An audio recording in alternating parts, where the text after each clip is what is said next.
Hello friends, तो आज हम बात करेंगे सीपीसी के सेक्शन 10 और सेक्शन 11 के बारे में।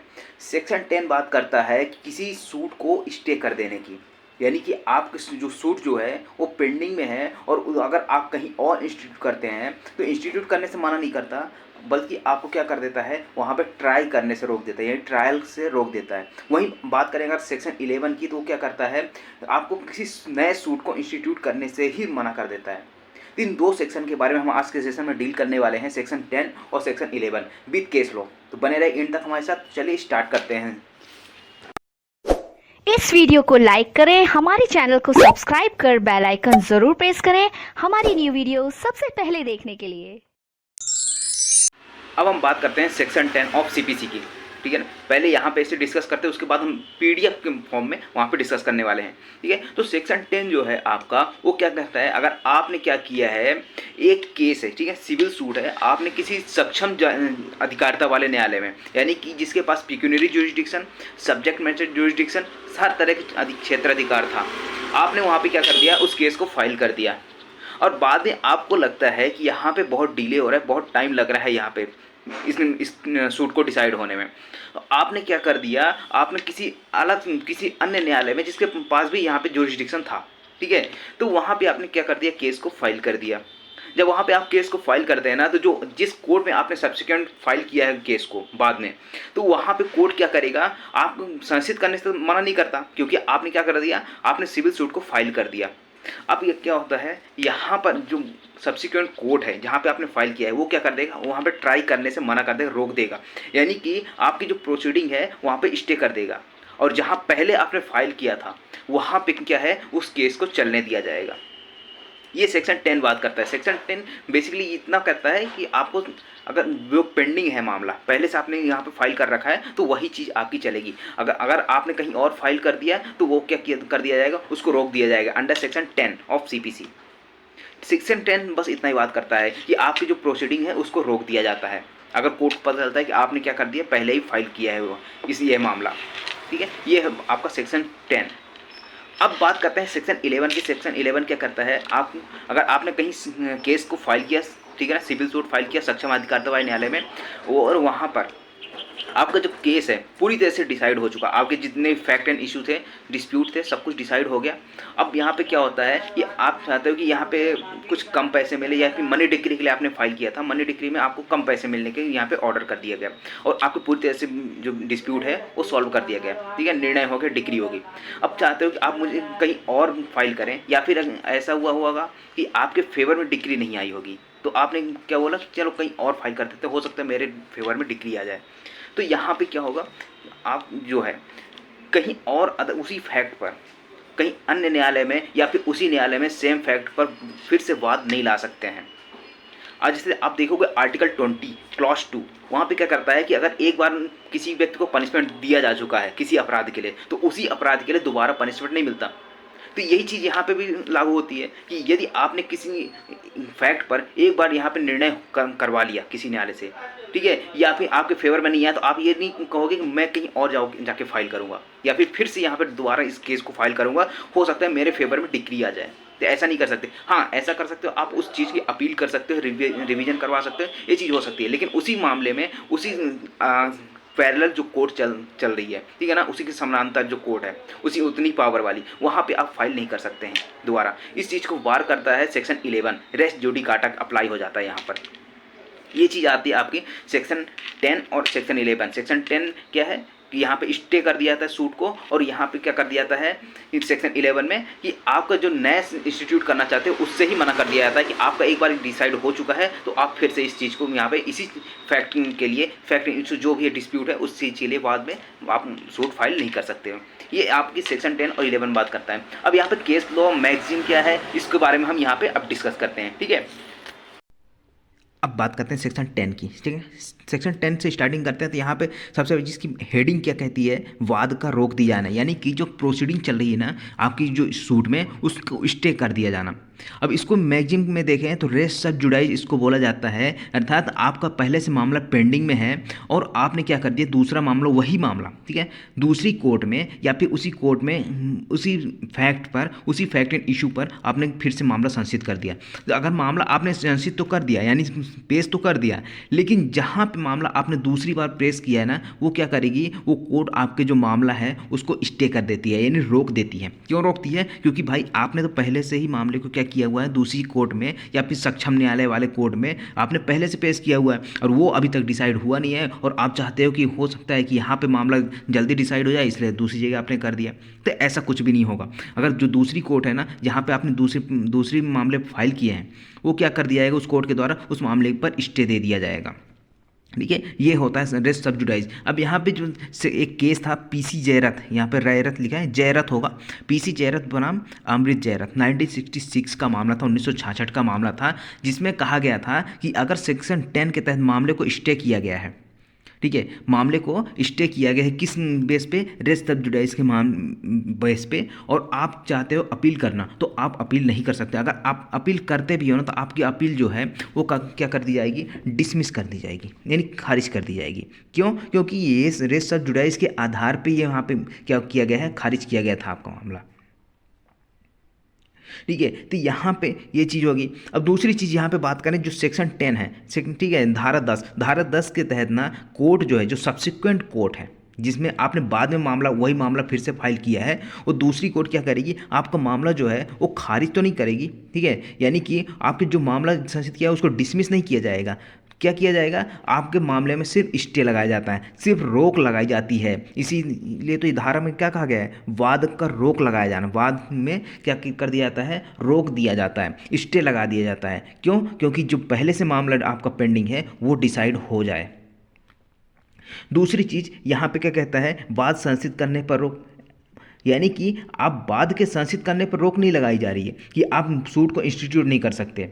सूट तो इंस्टीट्यूट कर ही सकते हो, बस आपका क्या है, जो सब्सिक्वेंट कोर्ट है, बाद वाली कोर्ट है ना, वो आपका मामला क्या है, ट्राई नहीं करेगी, यानी विचारण नहीं करेगी उस मामले में। ये चीज़ हो गई सेक्शन 10 की बातें। अभी हम बैरक से ही भी देखेंगे, ठीक है। अब और यहाँ पे बात करें दूसरे न्यायालय में चल रहे वाद को रोकना। यदि मान लीजिए एक कोर्ट में आपने पहले मामला फाइल किया और सेम फैक्ट पे बाद में बी कोर्ट में भी फाइल कर दिया, यानी ए का कोर्ट डिसीजन आया नहीं और बी में भी एक कर दिया। आपने सोचा कि ए जो कोर्ट में जहाँ पे मैंने केस फाइल किया है उसमें डिसीजन आने में, निर्णय आने बहुत टाइम लग रहा है, तो मैं क्या करता हूँ, बी वाली जो कोर्ट है वहाँ के जज साहब बहुत अच्छे हैं, वहाँ पर क्या कर जजमेंट बहुत अच्छे से देते हैं, जल्दी सुना देते हैं, तो आपने बी कोर्ट में भी फाइल कर दिया। तो यहाँ पे क्या है, अगर बी कोर्ट में फाइल किया ना, तो बी जो कोर्ट है वो ए में चल रही प्रोसीडिंग को नहीं रोक सकती, सिर्फ अपने यहाँ के कोर्ट में जो चल रही है, आपने सेकंड सब्सिक्वेंट सूट फाइल किया है ना, सिर्फ उसको रोक सकती है। यहाँ पे दूसरे कोर्ट की जो प्रोसीडिंग चल रही है उसको रोकने का यहाँ पे अधिकार नहीं है बी के पास, और ना ही ए के पास अधिकार है कि बी की कोर्ट में जो प्रोसीडिंग चल रही है, जो सूट इंस्टीट्यूट हुआ है, उसको रोक दे। तो सिर्फ अपने अपने कोर्ट को यहाँ पे क्या किया जा सकता है, रोका जा सकता है। ये हो गया आपका। अब दूसरी चीज़ और क्या कहता है कि अगर आपने कोई सूट फाइल किया है, ए नाम की कोर्ट में फाइल कर दिया, ठीक है, और बाद में क्या करते हैं, एक समरी सूट फाइल कर देते हैं कि वहाँ हो सकता है समरी सूट में यहाँ पर जल्दी निपटारा हो जाए।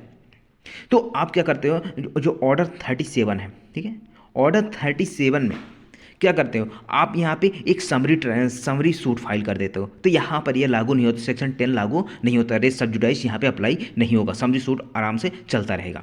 अगर समरी सूट में यहाँ पे काम हो गया तो ठीक है, ये वाला मामला खत्म हो जाएगा। यहाँ पे ये चीज़ यहाँ पे सेक्शन 10 में बताई गई है। अब यहाँ पे आता है इसका बेयर में देखें, तो बेयर में क्या कहता है कि कोई न्यायालय किसी ऐसे वाद के विचारण में जिसमें विवाद यानी कि जो फैक्ट एंड इशू था उसी के अधीन मुकदमा करने वाले किन्हीं पक्षकारों के बीच या ऐसे पक्षकारों के बीच जिनसे व्युत्पन्न अधिकार के अधीन वे या उनमें से कोई दावा करते हैं, यानी कि जो पार्टीज पहले से है, जहाँ ए जैसे ए नाम के कोर्ट में पहले से एक दो पार्टियों ने क्या कर दिया, ए और बी और सी ने इसमें केस फाइल किया हुआ है, सूट फाइल किया हुआ है, और बाद में फिर से यहाँ पे अगर बी नाम के या फिर डी नाम के कोर्ट है, कोई अन्य कोर्ट है, वहाँ पे मामला फाइल करना चाहते हैं, भाई डिसीजन तो आया नहीं है, तो यहाँ पे क्या है, मैंडेटरी कर देता है ये सेक्शन, न्यायालय को मैंडेट करता है कि आप क्या करेंगे, सबसे पहले तो देखेंगे ये सूट कहीं और तो फाइल नहीं है, कहीं और तो नहीं चल रहा है, अगर चल रहा है तो आप क्या करेंगे, सेक्शन 10 के तहत उस मामले को स्टे कर देंगे, रोक देंगे। खारिज करने की बात नहीं की जा रही, सिर्फ स्टे करने की बात की जा रही है। ठीक है, तो यहाँ पे क्या किया जाएगा, अगर वो दावा करते भी हैं तो उस पूर्वतन संशोधित वाद में भी प्रत्यक्षता और सार्थक विवाद है, यानी कि जो वाद वो सब्सिक्वेंट वाद फाइल करना चाहते हैं ना, वही विवादक तथ्य हैं जो पहले वाले में थे। ठीक है, तो वहाँ पे क्या किया जाएगा, आगे की कार्रवाई नहीं करेगा, यानी कि जिस कोर्ट में, जहाँ पे सब्सिक्वेंट कोर्ट है, बाद वाली कोर्ट है, जहाँ पे मामला संशोधित किया गया है, उस कोर्ट के द्वारा क्या क्या दिया जाएगा, मामले को आगे कार्रवाई की नहीं जाएगी, वहाँ पे क्या कर दिया जाएगा, उस मामले को रोक दिया जाएगा। जहां ऐसा बात उसी न्यायालय में या भारत के किसी अन्य न्यायालय में, यानी कि अगर ए नाम के कोर्ट में आपने सूट फाइल किया था, उसके बाद कुछ दिन बाद आपने फिर से इसी कोर्ट में कर दिया, तो भी ये कोर्ट क्या करेगी, उस मामले को स्टे कर देगी। या फिर अगर आपने ए में पहले किया हुआ था और किसी दूसरे में कर देते हैं, यानी कि ए कोर्ट है, उसके बाद आपने हाई कोर्ट में भी कर दिया या फिर सुप्रीम कोर्ट में कर दिया या भारत के नियंत्रण वाली किसी भी कोर्ट में कर दिया, तो वहाँ पर जो बाद वाली कोर्ट है ना, वो आपके प्रोसीडिंग को स्टे कर देगी। ये चीज़ यहाँ पे सेक्शन 10 में बोला गया है कि अगर आपने एक बार केस फाइल किया हुआ है तो उसका डिसीजन आने दीजिए। ठीक है, जब डिसीजन आ जाए तो उसके बाद आप अपील कर दीजिए या फिर कोई अन्य रेमेडी जो अभी आपके पास हो। बट ये नहीं कर सकते कि यहाँ पे ए वाले में भी वही चीज़ सेम फैक्ट पे यहाँ पे फाइल कर दिया और बी नाम के कोर्ट है वहाँ भी फाइल कर दिया, ऐसा यहाँ पे नहीं होगा।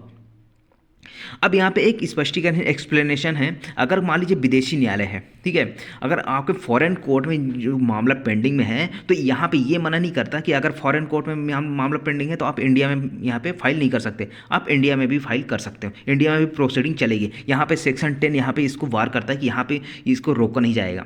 ठीक है, अगर आप फॉरेन कोर्ट में चल रहा है मामला तो यहाँ पे इंडिया में भी चल सकता है, ये चीज़ यहाँ पे ये कहता है। ठीक है, विदेशी न्यायालय में किसी भी वाद का लंबित होना उसी वाद हेतु पर आधारित किसी वाद का विचार करने से भारत में के न्यायालयों को प्रभावित नहीं करती है। ठीक है, जिस फैक्ट एंड इशू पे आपने फॉरेन कोर्ट में यहाँ पे मामला लगाया हुआ है, उसी फैक्ट पे अगर आप इंडिया के किसी कोर्ट में करना चाहते हैं तो वहाँ पर भी आप ये सब कर सकते हैं। ये चीज़ है आपका सेक्शन 10। आई होप आपको ये सेक्शन 10 समझ में आया होगा। अब बात करते हैं सेक्शन 11, जो काफ़ी इंपॉर्टेंट, सबसे ज़्यादा इंपॉर्टेंट है आपका। ठीक है ना, पूर्व न्याय का सिद्धांत, जिसको बोला जाता है रेस जुडिकाटा। ठीक है, तो यहाँ पे देखिए रेस जुडिकाटा होता है। रेस जुडिकाटा का मतलब क्या होता है, कि न्यायिक विनिश्चय। ठीक है, आपका किसी भी सूट का एक बार विनिश्चय हो चुका है ना, तो ये माना जाता है, जनरल साम्य का सिद्धांत है, इक्विटी है, कि जो जजमेंट हुआ है न्यायालय के द्वारा वो बिल्कुल शुद्ध है एवं सही है और उसे मानना ही पड़ेगा। ठीक है, ये क्या कहलाता है, रेस जुडिकाटा, जब तक कि उसको उस निर्णय को पलट नहीं दिया जाता अपील वगैरह में कहीं भी। तो इसके लिए ना रेस जुडिकाटा के लिए कुछ यहाँ पे मैगजिम्स हैं। ठीक है ना, सबसे पहली जो मैगजिम है आपकी, वो क्या कहती है, वो है आपकी एक्सेप्शियो रेस जुडिकाटा। इसका मतलब क्या होता है कि अगर मान लीजिए कोई सिंगल डिस्प्यूट है, सिर्फ एक झगड़ा हुआ है और उसके लिए आप दो सूट नहीं फाइल कर सकते ना। आपने एक बार सूट फाइल किया और आपको रिलीफ मिल गई, आपको अंतोष मिल गया, जो आप चाहते थे, अगर आपको प्रतिकर चाहिए था तो वहाँ पे आपको प्रतिकर मिल गया, और अब दोबारा आप चाहते हो कि उससे प्रतिकर मिले, तो आप ऐसा नहीं कर सकते, क्योंकि किसी भी व्यक्ति को सिर्फ एक ही बार दंडित किया जाता है। जैसे मान लीजिए आपका आर्टिकल 20 के क्लॉज 2 देखोगे, वहाँ पे क्या लिखा हुआ है कि अगर किसी व्यक्ति को एक बार प्रोसिक्यूट और दंडित किया जा चुका है ना, तो उसको उसी अपराध के लिए दोबारा दंडित नहीं किया जाएगा। भाई एक ही बार पनिशमेंट मिलेगी ना, दोबारा हर बार तो उसको उसी अपराध के लिए तो नहीं मिल सकती ना। तो उसी चीज़, सेम चीज़ यहाँ पर भी बोला जाता है। ठीक है, और उसी तरह का सेक्शन आपको मिलेगा CRPC की सेक्शन 300 में। ठीक है, यहाँ पर भी ये कहता है कि अगर एक बार ट्रायल हो गया है, दोष मुक्ति दोष सिद्ध किया गया, तो दोबारा उसके लिए यहाँ पे ट्रायल नहीं किया जाएगा। ठीक है, तो ये चीज़ होगी। दूसरा यहाँ पे अगर मैगजिम की बात करें तो यहाँ पे कहते हैं नेवर डेविड बिस बैक्सरी प्रो उना एडियम क्वाजा। अब इसका मतलब क्या होता है कि अगर कोई एक वाद हेतुक है, ठीक है, यानी कि जो कॉज ऑफ एक्शन है सिर्फ एक ही था, और वहाँ पे अगर किसी व्यक्ति को अगर ए ने कुछ आपके साथ कॉन्ट्रैक्ट का ब्रीच किया है, तो आप क्या कर चाहते हो कि इससे बार बार यहाँ पे पैसे लेना है, डैमेज इससे बार बार क्लेम करना है क्या? अगर एक बार आपको मिल गया तो सेम कॉज ऑफ एक्शन पे दोबारा कैसे करोगे? तो वही चीज़ यहाँ पे कहता है कि अगर एक वाद हेतु पर किसी को यहाँ पे बार बार परेशान नहीं किया जाएगा। उसके बाद है आपका इंटरेस्ट रिपब्लिका उड सिट फिनिश लिटियस। अब इसका मतलब क्या होता है? इसका मतलब होता है कि जो रेस जुडिकाटा है ना, वो किसके ऊपर बेस्ड है? इक्विटी पे। इसका मतलब क्या हुआ कि जो राज्य के हित में है ये, ठीक है, जो आपका रेस जुडिकाटा है वो राज्य के हित में है। कैसे है? अगर यहाँ पे अगर स्थिरता नहीं लाई गई, ठीक है, रेस जुडिकाटा का मतलब क्या होता है कि आपके जो डिसीजंस हैं, ठीक है, जो वाद हैं, जो सूट फाइल है, उसमें एक स्थिरता लाई जाती है। अगर यहाँ पे रेस जुडिकाटा ना होता तो आप तो बार बार एक ही फैक्ट के लिए, एक ही कॉज ऑफ एक्शन के लिए बार बार पहुँच जाते कोर्ट।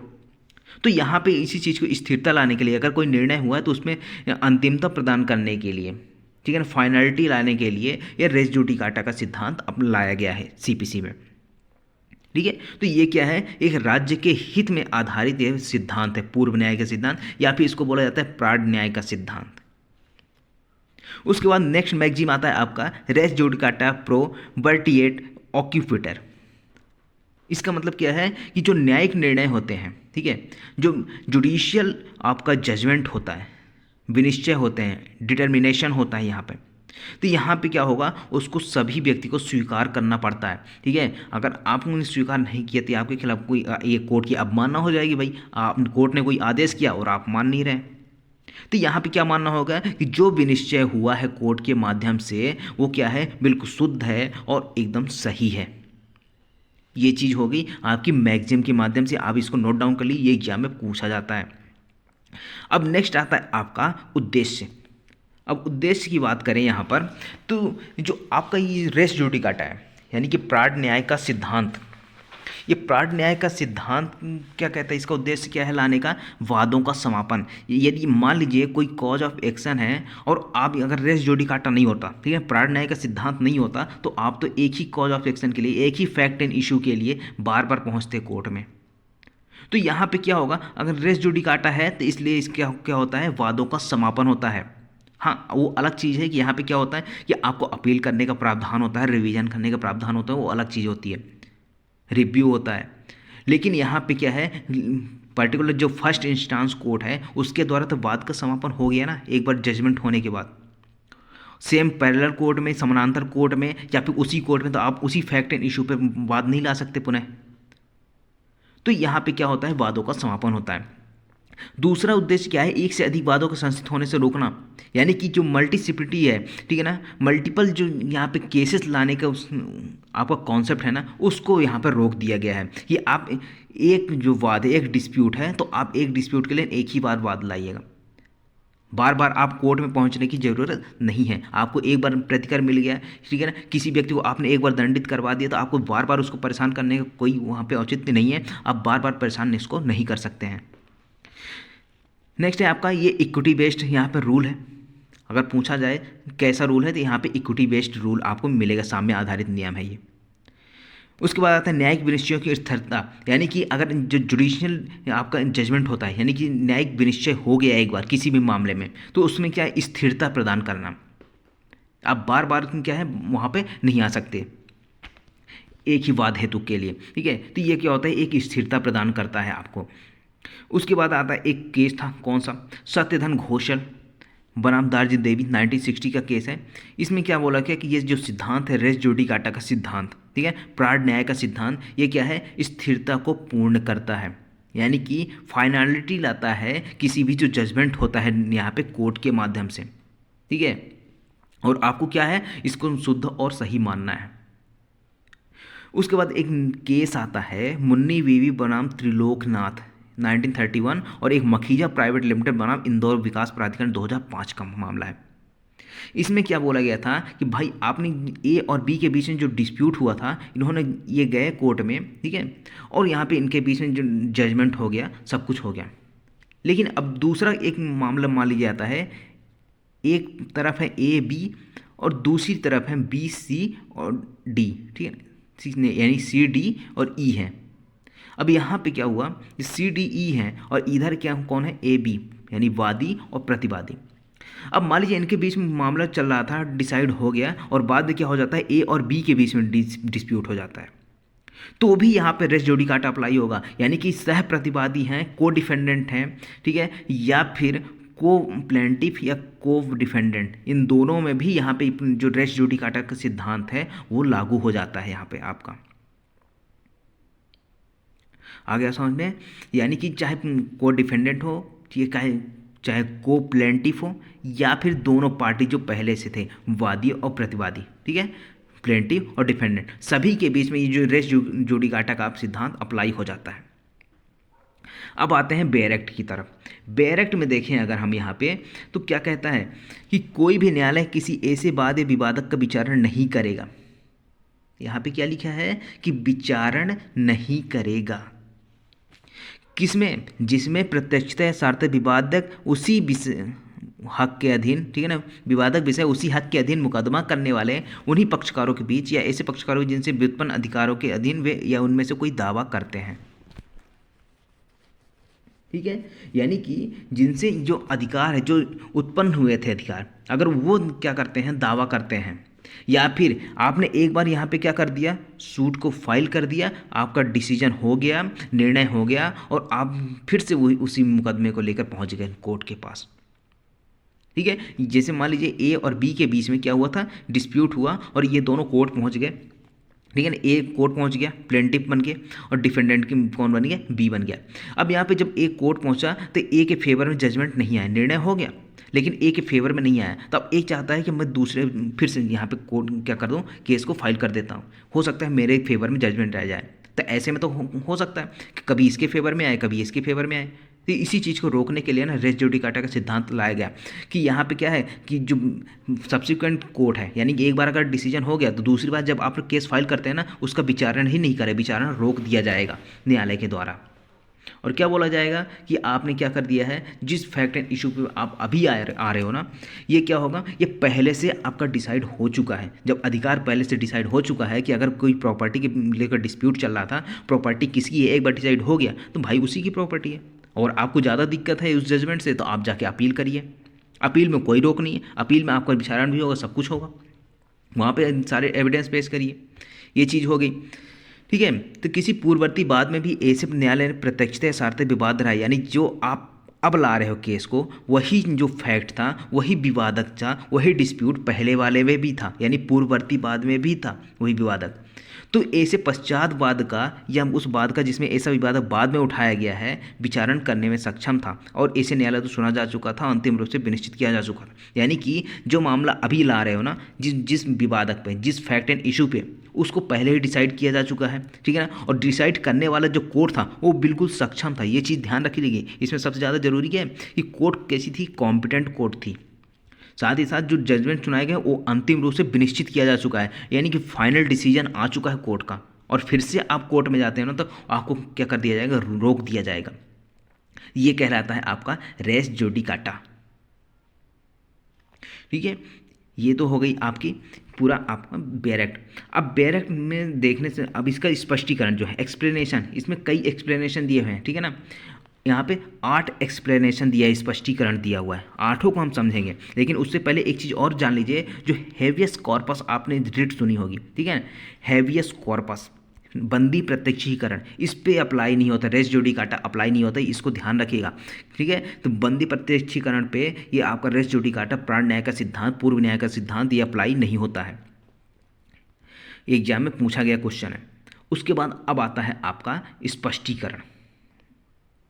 फर्स्ट जो आपका एक्सप्लेनेशन है वो क्या कहता है, पूर्ववर्ती वाद, यहाँ पे फॉर्मर सूट को भी यहाँ पे परिभाषित किया गया। फॉर्मर सूट क्या कहलाता है, अभी आपने सुना ऊपर पढ़ा सेक्शन 11 में कि जो पूर्ववर्ती वाद, पूर्ववर्ती वाद का मतलब क्या होता है, ऐसे वाद का द्योतक है जो प्रश्नगत वाद के पूर्व ही विनिश्चित किया जा चुका है, चाहे वह उससे पूर्व संचित किया गया हो या नहीं। अब इसका मतलब क्या हुआ कि मान लीजिए जो ए है, ठीक है, ए ने क्या किया कि 5 फरवरी, ठीक है ना, 5 फरवरी 2023 को, 5 फरवरी 2023 को एक केस फाइल किया, ठीक है। अब उसके बाद क्या होता है, इसने एक केस और बाद में फाइल कर दिया, ठीक है। जैसे मान लीजिए 5 सितंबर को 2023 में ही फाइल किया। अब लेकिन डिसीजन मान लीजिए किसका आ गया, डिसीजन इस सितंबर वाले का पहले आ गया, ठीक है।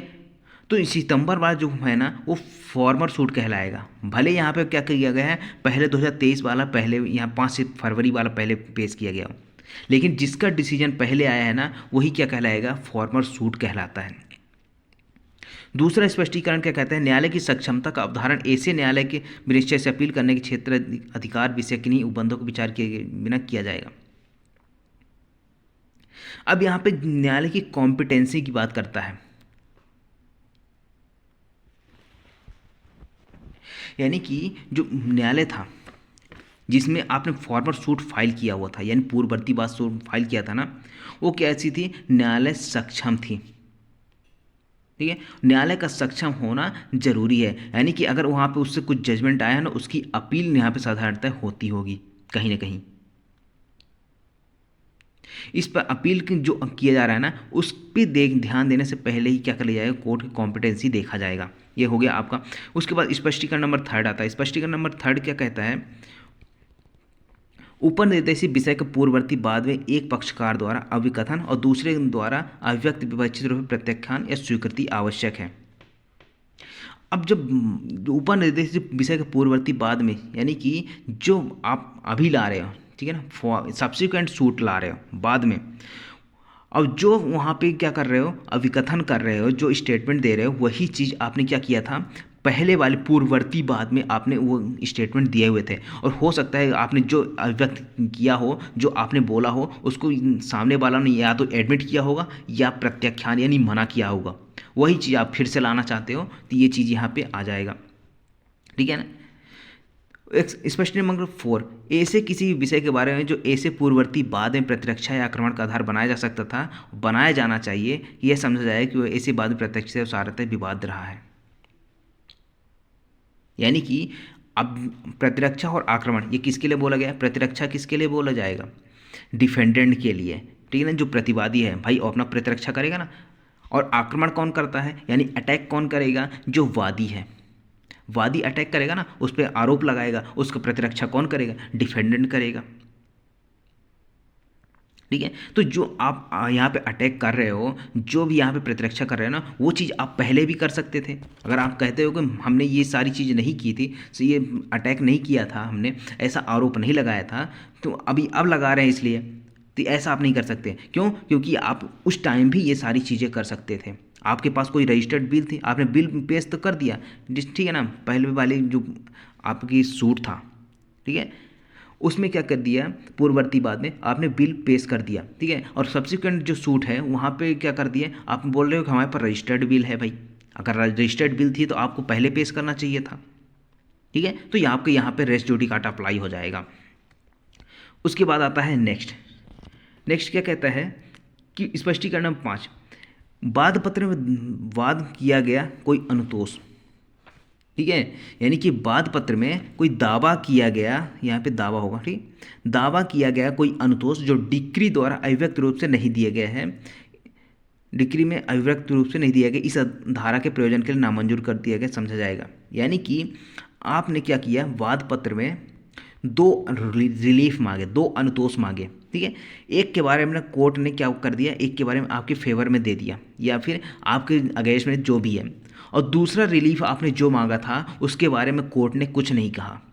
ठीक है, अगर कोर्ट ने उसके बारे में, दूसरे रिलीफ के बारे में, जो अनुतोष आपने मांगा था दूसरा अनुतोष, उसके बारे में न्यायालय ने कुछ नहीं कहा, तो इसका मतलब क्या है कि जो न्यायालय ने था वो आपका दूसरा अनुतोष जो था उसको रिजेक्ट कर दिया, यानी नामंजूर कर दिया है।